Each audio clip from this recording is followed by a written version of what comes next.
ఆశ్చర్యకరమైన బైబిల్ పాఠంగా ఎహెచ్కేల్ గ్రంథము 32వ అధ్యాయం చదువుకుందాము. మరియు 12వ సంవత్సరము 12వ నెల మొదటి దినమున యెహోవా వాక్కు నాకు ప్రత్యక్షమై ఈలాగు సెలవిచ్చాను.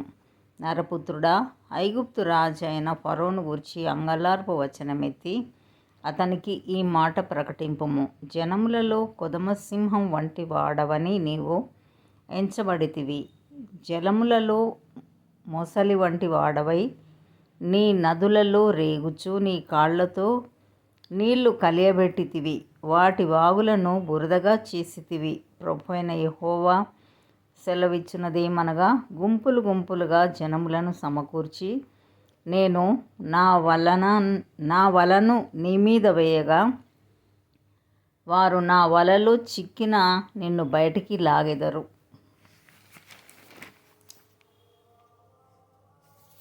నేను నిన్ను నేల పడవేసి తెరపనేల మీద పారవేసెదను. ఆకాశ పక్షులని నీ మీద వ్రాలునట్లు చేసి నీ వలన భూజంతువులన్నిటినీ కడుపారా తిననిచ్చెదను.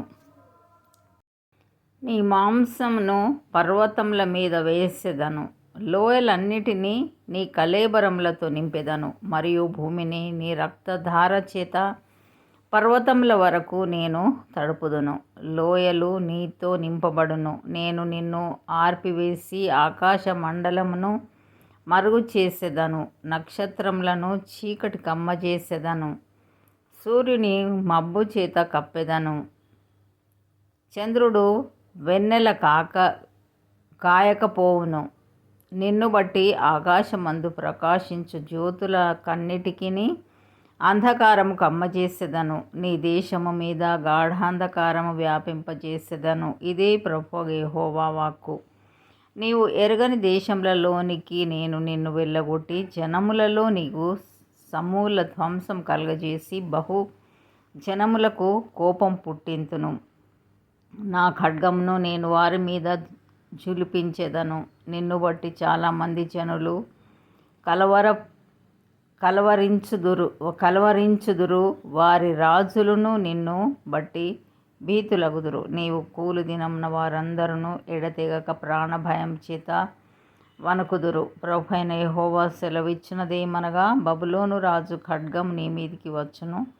శూరుల ఖడ్గముల చేత నేను నీ సైన్యమును కూల్చెదను. వారందరూ జనములలో భయంకరులు.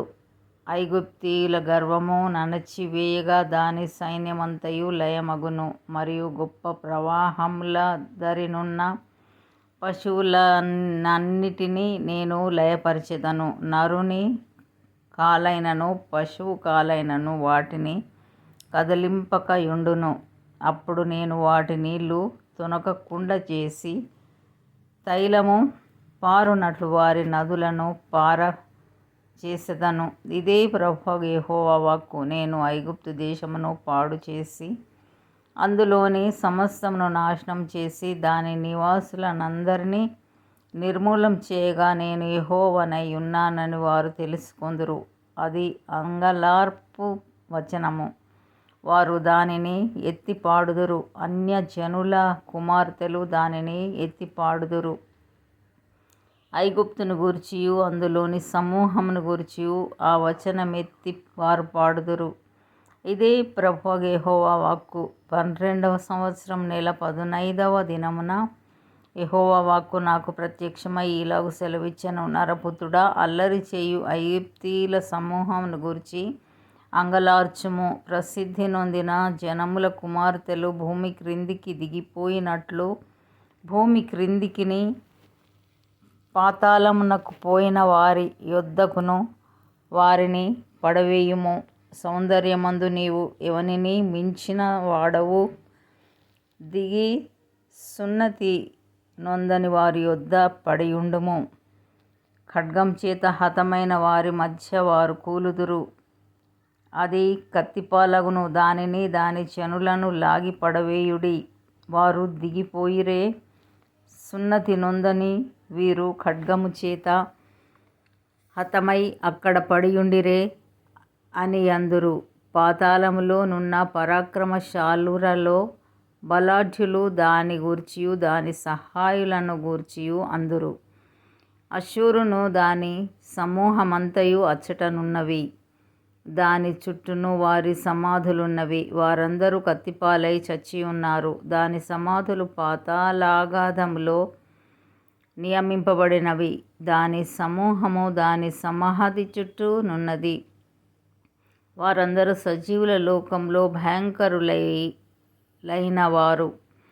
వారు కత్తిపాలై చచ్చిపడియుండిరి. అక్కడ ఏలామును దాని సమూహమును సమాధి చుట్టూనున్నవి.